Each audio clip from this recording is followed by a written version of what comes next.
नमस्कार दोस्तों, स्वागत है आप सबका मेरे इस चैनल में। आशा करते हैं कि आप सब अच्छे होंगे। आज हम इस वीडियो में जानेंगे कि गरुड़ पुराण को मृत्यु के बाद क्यों सुनते हैं और सुनाते हैं। हम आज इस वीडियो में 10 खास ऐसी बातें जानेंगे जिससे हमें पता चलेगा कि हमें किसी की मृत्यु के बाद क्यों गरुड़ पुराण सुनना चाहिए। तो चलिए शुरू करते हैं। हिंदू धर्म अनुसार जब किसी के घर में किसी की मौत हो जाती है तो 13 दिन तक गरुड़ पुराण का पाठ रखा जाता है। शास्त्रों के अनुसार कोई आत्मा तत्काल ही दूसरा जन्म धारण कर लेती है। किसी को 3 दिन लगते हैं, किसी को 10 से 13 दिन लगते हैं और किसी को 1.25 माह लगता है। लेकिन जिसकी स्मृति पक्की, मोह गहरा या अकाल मृत्यु मरा है तो उसे दूसरा जन्म लेने के लिए कम से कम 1 वर्ष लगता है। तीसरे वर्ष गया में उसका अंतिम तर्पण किया जाता है। फिर भी कई ऐसी आत्माएं होती है जिन्हें मार्ग नजर नहीं आता है और वे भटकती रहती है। आओ जानते हैं कि मृत्यु के बाद दिवंगतों के निमित्त में क्यों रखा जाता है गरुड़ पुराण का पाठ। सबसे पहले तो हम जानेंगे कि गरुड़ पुराण क्या है।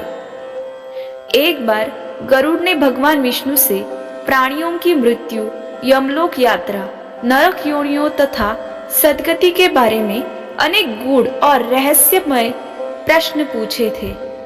उन्हीं प्रश्नों का उत्तर भगवान विष्णु ने सविस्तर दिया था और ये प्रश्न और उत्तर की श्रृंखला ही गरुड़ पुराण कहलाती है।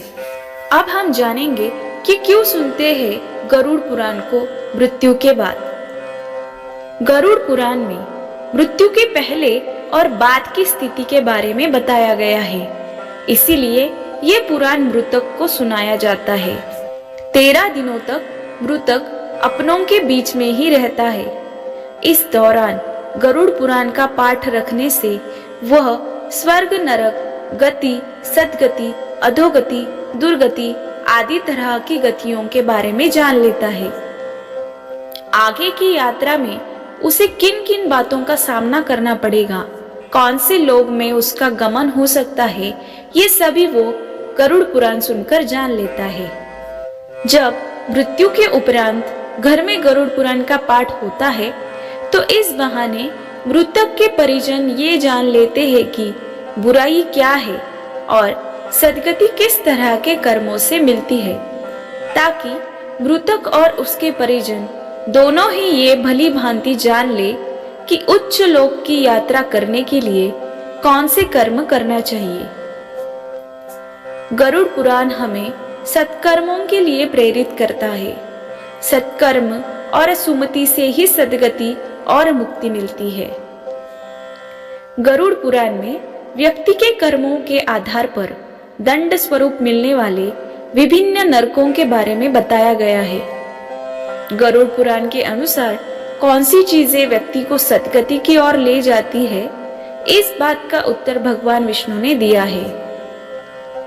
गरुड़ पुराण में हमारे जीवन को लेकर कई गुड़ बातें बताई गई है, जिनके बारे में व्यक्ति को जरूर सुनना चाहिए। आत्मज्ञान का विवेचन ही गरुड़ पुराण का मुख्य विषय है। गरुड़ पुराण के 19,000 श्लोक में से बचे 7,000 श्लोक में गरुड़ पुराण के ज्ञान, धर्म, नीति, रहस्य, व्यवहारिक जीवन, आत्म, स्वर्ग, नर्क और अन्य लोकों का वर्णन मिलता है। इसमें भक्ति, ज्ञान, वैराग्य, सदाचार, निष्काम कर्म की महिमा के साथ यज्ञ, दान, तप, तीर्थ आदि शुभ कर्मों के सर्वसाधारण को प्रवृत्त करने के लिए अनेक लौकिक और पारलौकिक फलों का वर्णन किया गया है। ये सभी बातें मृतक और उसके परिजन जानकर अपने जीवन को सुंदर बना सकते हैं। इसके अतिरिक्त इसमें आयुर्वेद, नीतिसार आदि विषयों के वर्णन के साथ मृत जीवन के अंतिम समय में किए जाने वाले कृत्यों का विस्तार से निरूपण किया गया है। कहते हैं कि गरुड़ पुराण का पाठ सुनने से मृतक के आत्मा को शांति प्राप्त होती है और उसे मुक्ति का मार्ग पता चल जाता है।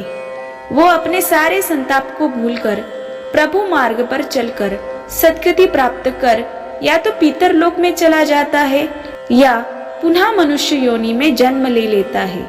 उसे प्रेत बनकर भटकना नहीं पड़ता है।